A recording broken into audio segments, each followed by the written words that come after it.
আমি নিয়ে এসেছি 1 বছরের বাচ্চাকে যে রেস করবে 100 বছর অব্দি প্রত্যেকটা বয়সের প্লেয়ারের সাথে, আর এরা কম্পিট করবে $2,50,000 জন্য। Come on Jimmy. তোমরা তৈরি? যাও।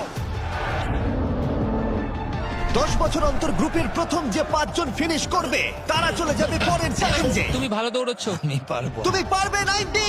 আমি জিতবই, চলো। ও মাই গড, তোমার জুতো। এটা হলো 6টা কঠিন চ্যালেঞ্জের মধ্যে প্রথম, যেগুলো কন্টেস্টেন্টরা কমপ্লিট করবে। আরে ও 88 মেরে দিয়েছে। তাহলে মানব জাতির ইতিহাসে সেরা বয়স কোনটা? আর উত্তরটা হয়তো তোমাদের অবাক করে দেবে। 60 বছরের প্লেয়ারটা আমি যেরকম ভেবেছিলাম তার থেকেও স্লো। মনে হচ্ছে 21 থেকে 30 বছর বয়সের গ্রুপ প্রথম ফিনিশ করতে চলেছে।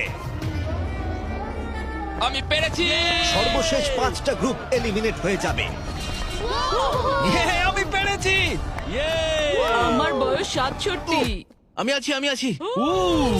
সবাই 92 এর জন্য হাততালি দাও। আর এর সাথেই আমরা 50 জনকে পেয়ে গেছি। মনে হয় আমি সবার মধ্যে প্রথম লাইনটা ক্রস করতে পেরেছি। কনগ্রাচুলেশন! সবাই আমার সাথে চলো। এর পরের গেমটা আরেকটু কঠিন হতে চলেছে। দ্বিতীয় গেমটায় আমরা সবাই খেলবো ডজ বল। আমাদের মতন বয়স্ক মানুষরা এটা খেলবে কি করে? ইয়েলো টিম, তোমরা নিশ্চয়ই 6 বছরের বাচ্চাকে মারবে না? ও না, আমি তোর মুখে দিকে মারবো, পুরো মুখে মারবো। 3, 2, 1, শুরু করো। শুরু হয়ে গেছে। ও বাচ্চাদেরকে দেখো, ওরা টিনেজারদের আগেই বল কালেক্ট করে নিচ্ছে। বলটা ধরো। এ নাও, ধরো। যদি তোমার গায়ে বল লাগে বা তুমি রেড লাইন টাচ করো, তাহলে তুমি এই রাউন্ডে আউট। এটা ততক্ষণ চলবে যতক্ষণ না একটা গোটা টিম আউট হচ্ছে। 76 ওর দিকে মারছে। ও তুমি মিস করেছো, তুমি মিস করেছো। না, 98। এখন সিনিয়র 3 জন বাকি আছে। অরেঞ্জ টিমকে মারো। ও, আমি আউট। এসব কি হচ্ছে?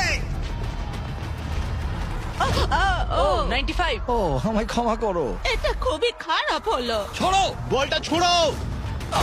ও 44 আউট হয়ে গেছে। ইয়েলো টিম অরেঞ্জ টিমের সবাইকে আউট করছে। ছোড়ো। আমার একটা বল চাই। ও 54 আউট হয়ে গেছে। ও, ও 46। 46 আউট হয়ে গেল, দেখলে তুমি? ও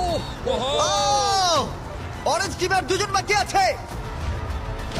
59 আউট হলে এই রাউন্ডটা শেষ। সাবধানে।